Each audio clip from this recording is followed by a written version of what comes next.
I'm not sure I would have made the same decision to go to the school that I chose to go to.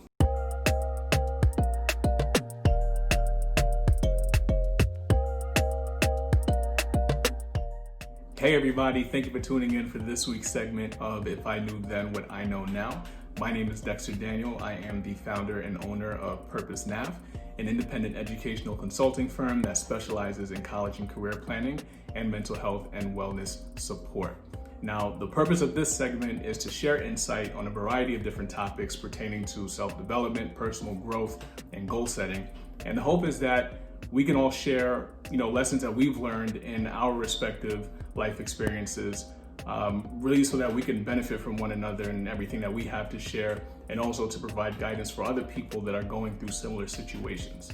Now, this is the time of the year where a lot of high school seniors are currently, getting ready for that next big step, right? So they're about a third of the way through their last year of high school.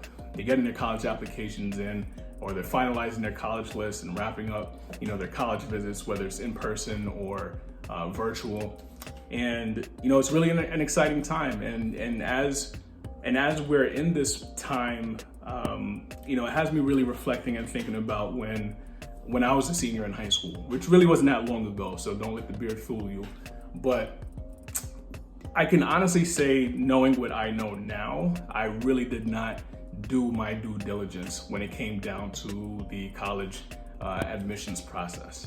I went about it all wrong. In fact, the way that I went about it is I would not recommend any of my clients to do. I would not recommend my clients to do what I did back when I was a senior getting ready for college. I had a very short list of schools that I wanted to go to, and I've come to the realization that the decision that I made to go to the school that I went to was really based on emotions. I made an emotional decision because I wanted to go back home. Now, for context, I grew up in New York, in Long Island, first 13 years of my life. And when I was in the 8th grade, my parents told me that we were moving and that we were moving to Jersey. Now, this is a town that I grew up in. All of my friends are here. Most of my family was here, people that I grew up with. And I didn't want to leave them. But when you're 13 years old, you don't really have much of a choice. So when your parents say you got to move, right?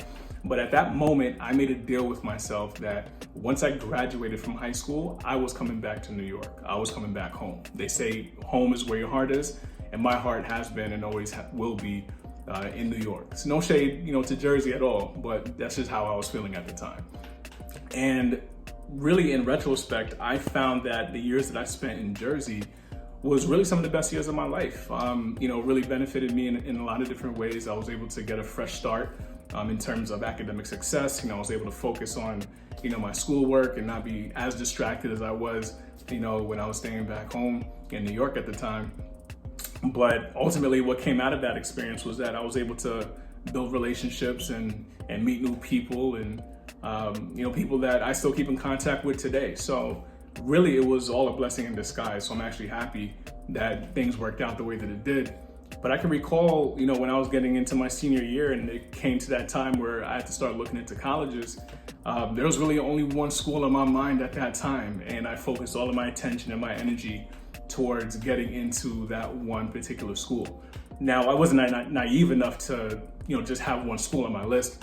So I actually applied to another school in Jersey, and I actually started another application that I got like halfway through, but didn't finish it. So technically I only completed and submitted 2 applications to 2 schools. And I was fortunate enough to get into both of them, one in New York and one in Jersey. But when it came down to actually making my decision, I remember that agreement that I made with myself back when I was 13, when I'm now 17, now I've come to, the end of my senior year and I'm 17 years old, and I'm like, all right, it's time to deliver, it's time to go back home, and which is what I did, because I really wanted to go back and be around my friends and family that I grew up with. Even though it meant that I would be paying, out-of-state tuition for the first year and a half of my college career. So right off the bat, my emotional decision, in a sense, had some financial implications that I'm still paying for today. Literally, I'm still paying for it today. So knowing what I know now about the college admissions process and what I would actually recommend my clients to do, I'm not sure I would have made the same decision to go to the school that I chose to go to. And I say that not to say that I regret going where I went. I absolutely loved my college experience. In fact, I would do it all over again if I could.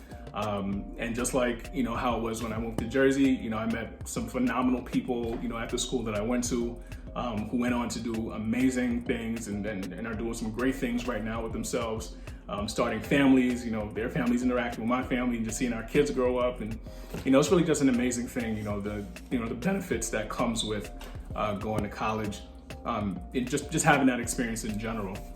Really can't compare it to anything else. But in retrospect, I would have, approached it a lot differently. I would have, and this is really what I would recommend students to do now, is really just take the time to explore. Really take a moment to think about and explore what it is that you really want to do. Who is it that you want to become? Where do you want to go? What goals do you have set for yourself? And decide on a school or a program or a career path that's going to help you achieve your goals, that's going to align with what it is that you can see yourself doing. It has to align with your vision for yourself. And I think that's the most important thing.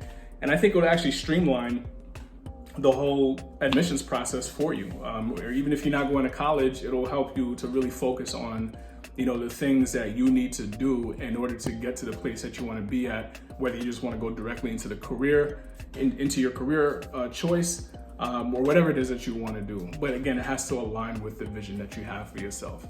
And I really think that's like the most important thing for you to remember. And that's something that I didn't do back then, because again, I was all focused on, coming back to New York, which is all that I wanted to do. And I'm glad that everything worked out the way that it did, because I would not be the person that I am today. I wouldn't be where I'm at today, career-wise, personally speaking, just it all worked out. I was very fortunate that it worked out, but not everyone is as lucky. That's the honest truth. And I would actually recommend, again, that people do their due diligence and do their homework and really try to explore and figure out what is best for you. Because whatever decision you make has to be a fit for your vision for your life. And that's really the main idea behind this whole piece for this week. So again, if you're a high school senior and you're in that process right now, really just take the time to explore, figure out what it is that you want to do for yourself, and whatever it is that you decide to choose, or whatever it is that you decide to pursue, make sure it aligns with the vision that you have for yourself. And also have conversations with people that really know you, that have your best interests at heart. They could point out your strengths, they can point out things that you probably haven't considered, which will, more than likely point you in the right direction in terms of, which career path you might want to consider, or what school you might want to consider, or what location you might want to check out. It's really good to have people in your corner that really know you best, because they can, give you some insight into things that you probably haven't considered already. So do your due diligence, do your homework on yourself, and speak with others that really have your best interests at heart. And that's pretty much it for this week's segment of If I Knew Then What I Know Now. Make sure you follow us on Facebook, Instagram, Twitter, and YouTube at purposenav.com for more updates, content, and tips on these topics. Also, check out purposenav.com for more information on our services. And make sure you tune in next week for our next discussion. And make sure you type in the comments section what you thought about this particular session. Let me know if you agree, if you disagree. Let me know what you would have done differently in your process if you had the opportunity to go back and do so. Or if there's nothing that you would change about it, let us know that too, and share why you wouldn't change anything about it. Again, the point of this segment is really for us to come together and to share in our insight, on our respective journeys, on our life experiences, and again, not only to benefit from one another, but also to guide other people that are facing similar situations that can use this insight for their own benefit. All right. So once again, my name is Dexter Daniel. Thank you for tuning in. And remember these two key priorities: find your purpose and live in it.